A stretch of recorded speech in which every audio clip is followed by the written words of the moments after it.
Okay, here we go.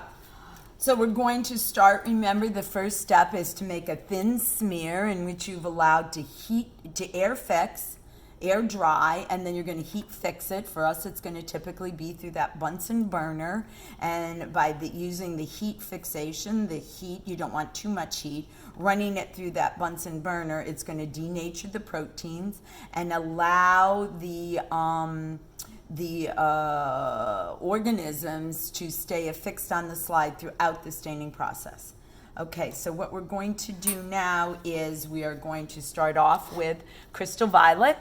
As I said, crystal violet was going to be our primary stain.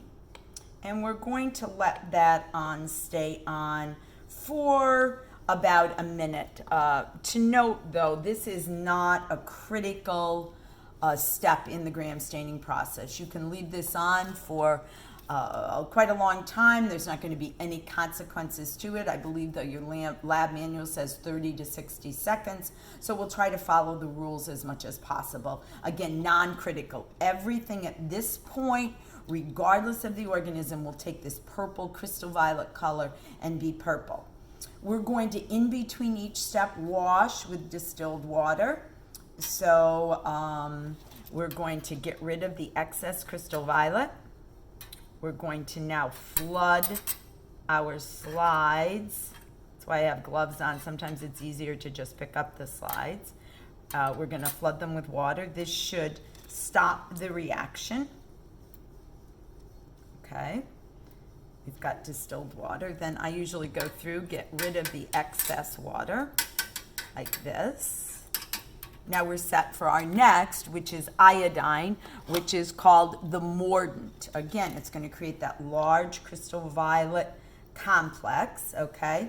So now this should stay on for about 30 to 60 seconds as well. The main function here is to create a large complex between the crystal violet and the iodine that cannot escape that thick peptidoglycan cell wall even during the decolorization. Again, a non-critical step. So we can go through, follow through again. Each step is then followed up with washing with water. So you can see now we're going to rinse off any excess of the iodine. Okay. Get rid of our excess water. Everything at this particular point is going to be purple or gram-positive. Next step, this is the critical step in a Gran stain, this ethyl alcohol. This is critical. So you're going to want to quickly put this on. Never time this. I use it until all purple color has sort of been released, that you've washed it off. So quickly, I want to get rid of that. Quickly. This is critical. Then you want to quickly add the water because that will stop any further decolorization.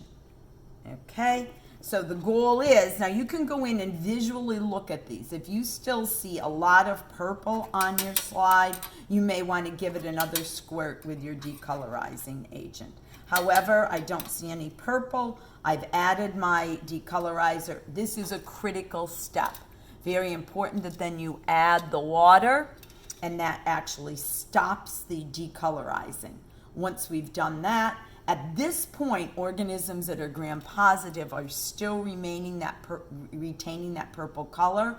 Organisms that are going to inevitably be gram-negative are they're colorless at this particular point, ready for the counterstain. Our counterstain is safranin. If you can see, I guess you can't really see the safranin, but this is safranin.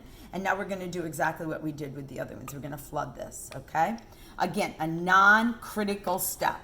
Organisms, gram-negative organisms that do not have the thick peptidoglycan, but rather have that lipopolysaccharide bilayer, were decolorized with our Gram's decolorizer, okay? They were decolorized with the decolorizer. What does that mean? That means that they turned, they sort of poked holes in the thin peptidoglycan cell wall of gram-negative, allowing that crystal violet iodine complex that purple complex to be washed out, making ready for the the counter stain, which is the safranin. You can see it here, safranin. Okay, non-critical. So organisms that were clear now will take the pink color.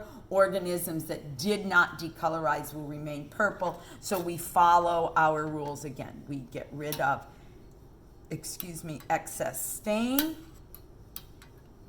just like how we used to. We want to end our staining procedure. So again, we're going to rinse off with water, get rid of it.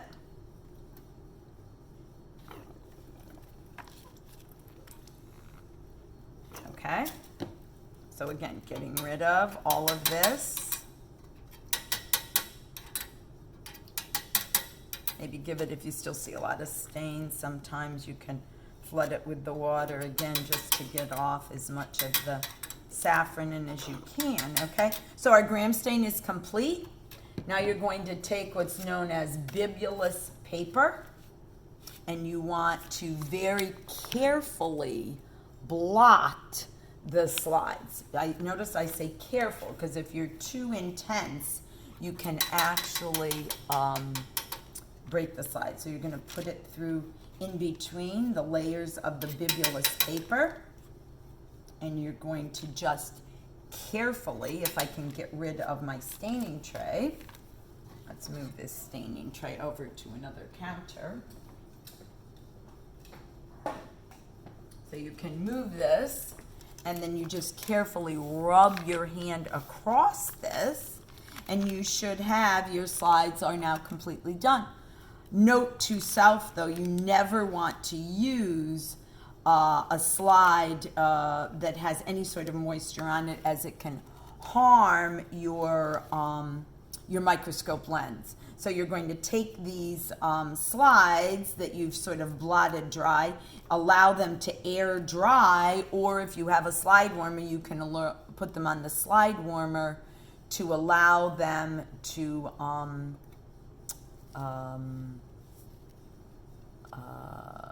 dry better before you use the microscope. So again, and we'll talk about this, what you should see then in the microscope, okay? So good luck with gram staining.